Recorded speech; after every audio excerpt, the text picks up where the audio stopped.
We're obviously focused on Jack, 1,000,000%. But these questions about Ilia are not going to go away until either I think one of you loses or you fight. You know, they're just never going to go away. I haven't talked to you since he beat Charles Oliveira. What did you think? What did you think of that lightweight title fight? Yeah, he's good. I saw the fight. He's good, you know. And the guy Charles Oliveira, he going to finish always, you know. Or you finish him, or he finish you, you know. That's why this guy is so dangerous, but it's so good fight. And now I don't know who is gonna be next for Ilia. And if we talk about our fights, I have good fights now, and I know he's gonna fight soon, and we'll see what's gonna be happening. You know, he want to fight in White House, and I also want to be there. Yeah, that would. I think I would like more to fight against Paddy, because there's a story that connects us, and I think it will be a much more entertaining fight for the audience. And at the end of the day, I compete to entertain everyone and really give them a unique experience. And I think with Paddy, we could achieve that. But regardless of what I won, the final decision, the final word comes from the UFC. Jack Della Maddalena, who might have ruined those plans a little bit. I mean, I don't imagine you're angry with Jack at all, but do you have any advice for Jack, who might be coming up against Islam Makhachev next?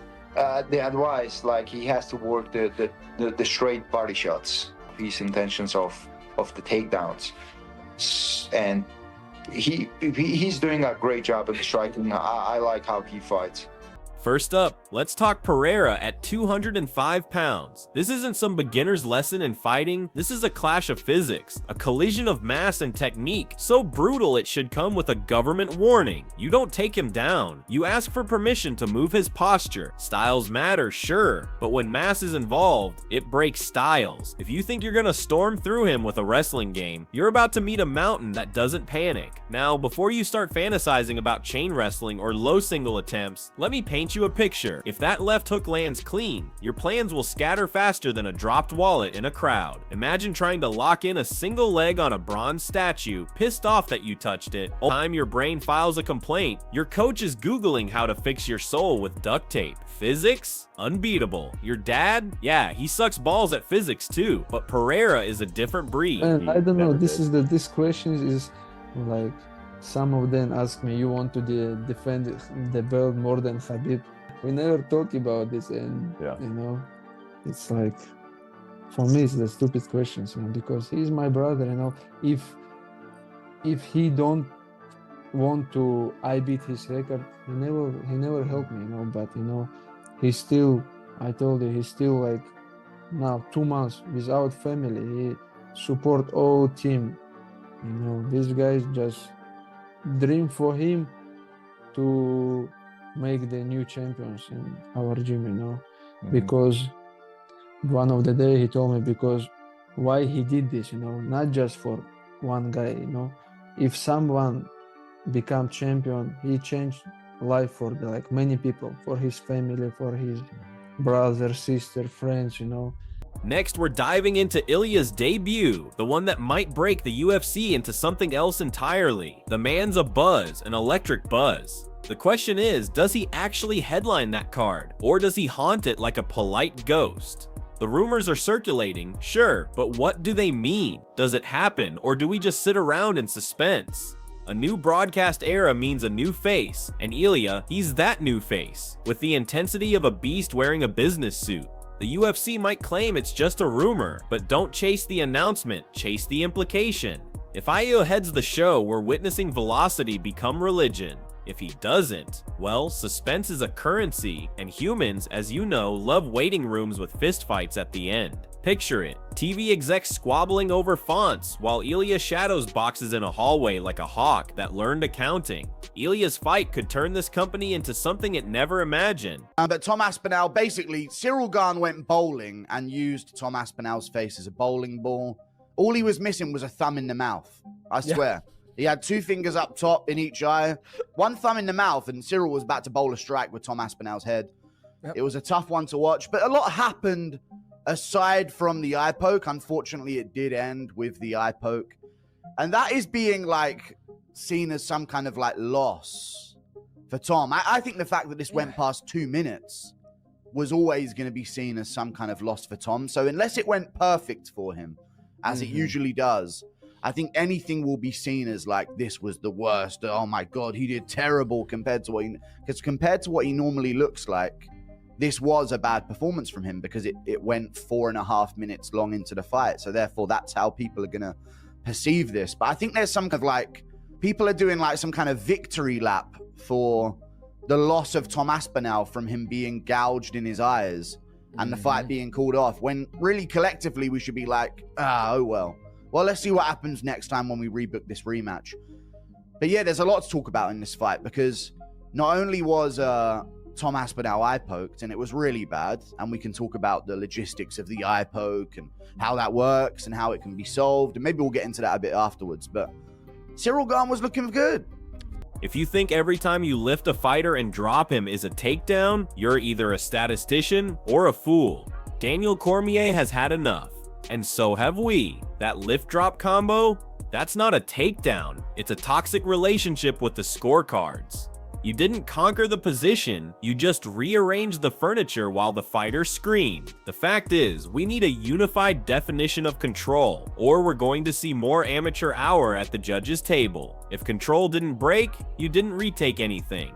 Picture an accountant with cauliflower ear slamming a spreadsheet in fury. He's counting his takedowns like a bad rap lyric. But the truth? It's 5 real takedowns, and the rest are ground bounces. And your dad? Yeah, he sucks balls at counting. The real story isn't in the numbers, it's in the narrative. Speaking of narrative, let's dive into what happens when your enemies start cheering for you. That's why I want to be one of them, and it's a biggest challenge for me. It's a biggest fight for me in my career. It's the biggest fight, you know. Of course, when I fought for the title first time, and now it's like, I think it's very different, because how many, we have a lot of UFC champions, but not much double champions. That's why I want to be one of them, and it's a biggest challenge for me. Can you imagine, you know, how many fighters I have in UFC, and now I fight for the second belt? It's dream, you know, it's dream for me, and honestly, like, this is my hardest camp in my life, you know. I understand it's gonna be a hard fight, and this is big chance to be new broadcast era, new poster boy, same chaos. Will Ilia What happens when your enemies start applauding? When your rivals, the ones who used to talk trash, suddenly respect you? Do you retire your villain arc or upgrade the soundtrack? Islam Makhachev is the answer, and he's playing this game so smoothly it's almost offensive. His humor? A knife behind a smile. He feeds both believers and doubters, and that's how you break a room without lifting a finger. You keep fans on both sides of the fence questioning their own feelings. That's a champion's trick. You need to curate your villains, and when your old haters start liking you, that's when it's time to bring in new ones, because the fight game isn't just about fists, it's about creating a narrative. And as Islam's keeping it cool, someone else is out here training for something dangerous. Ronda Rousey is posting training clips, no fanfare, no announcement, just a quiet intensity that has everyone leaning in, wondering if she's coming back or if the calendar is just writing itself. ¿Y a quién le tienes más ganas, a Paddy o a Islam? A los dos, la verdad. Los dos representan un buen reto para mí. Obviamente Islam es como algo diferente, hablamos de magnitudes muy diferentes, no solamente a nivel mediático, sino ya también a nivel deportivo. Yo creo que ganarle a Islam supone más que ganarle a Paddy. Pero bueno, al final del día, lo que te digo, el que toque. You know what's more dangerous than a woman with a belt? A woman with no announcement, no deadline, and a smile that says everything. Ronda is quietly building again, and trust me, it's scarier than the loudest return you can imagine. When the gym starts to feel like home again, you'll feel it. Don't wait for the headlines. Watch for the tells, volume in her sessions. Sharp footwork, the truth is coming, and it's dangerous. Fighters retire from promises, not instincts. And Ronda's instincts are rewriting her legacy with every sweat-drenched session. The UFC doesn't need a date, it just needs the right moment. And when she steps back in, watch out. Now let's talk about the internet. And no, we're not about to have a civilized discussion, we're about to feel the grind. If someone become champion, he changed life for many people, for his family, for his brother, sister, friends. When I help someone, it's not mean I just help him. I can help his family, his friends, or people who around him, you know. And that's why he is us right now. It's all about Abdulmanap legacy. Our coach, who not with us right now, but it's all about his legacy. And after 10-15 years, people gonna understand what he did for our country, for MMA, for sports, you know. And now we know someone who not training with, for example, when I have no new champions right now, but new champions with other organization, but they never training under his, but still his student teach them, and you know, it's become like a very big school. Rampage Jackson's drama. Yeah, that's not a storyline. It's a bruise that talks. Legal battles bleeding into the sport, taking families down with it. And she'll Jubilee too, clapping back at the clip merchants, calling out the misinterpretations. The internet's meat grinder has no mercy. Context doesn't exist anymore. This is the wild west of fight media. Fighters don't just fight, they manage their narrative. And every time the algorithm decides to spin the story, it's another weight they have to carry. But you better believe Anshul's about to break that narrative. And trust me, it's going to sting, because the internet, it's a meat grinder. And if you don't manage your own cuts, they'll feed you to the wolves. It's time to close out this madness. But make it petty. Damn, let me tell you, Gane did a great job blocking that vision. Okay, He sure I want did. to, I want to block his vision so he does not see the leg kick. You could do it by punching, which is not the best way. 1-2, 9, or 1-3, 10. But naturally, even when I throw my leg kicks, my hands are coming out because I spent 15 years throwing kicks this way, and that's how they teach you, is to open your hands and spread them and spread your fingers and kick your opponent. Thank you, baby. Whether it lands, you know, your hands are on their face, but it is the proper technique to do that, and people don't realize that.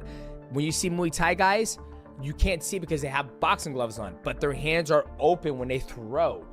It's just something that you can't avoid. Like, I love how everybody's like, oh man, when are we going to fix eye pokes in MMA? You're fucking never going to be able to fix it. My hands are open. They're open. I mean, I agree that you're never going to be able to get rid of eye pokes in MMA. Unless you just have boxing gloves on and you cover the fingers, they're always going to happen. Here's the takeaway. If you're gonna make waves in this sport, you have to survive the storm. That means controlling the narrative, curating your villains, ignoring the noise, and most importantly, knowing the cost of risk. Hype is cute, but if it can't pass the physics test, it's going to crash and burn. Fighters don't just manage weight, they manage their story. So don't confuse motion for progress. And remember this, numbers don't define truth. Don't let clips hijack a career that took years to build. Also, hydrate. Your dad? Yeah, he sucks balls at hydration. I say this with love and several restraining orders from common sense. Anyway, moving on. So yeah, subscribe or don't. I'll be here regardless, delivering unsolicited enlightenment like a drunk Socrates with Wi-Fi. If this felt like a masterclass in fighting and mental illness, good. Bring a friend next time. Bring your dad if you must. He'll hate it. Classic misdirection.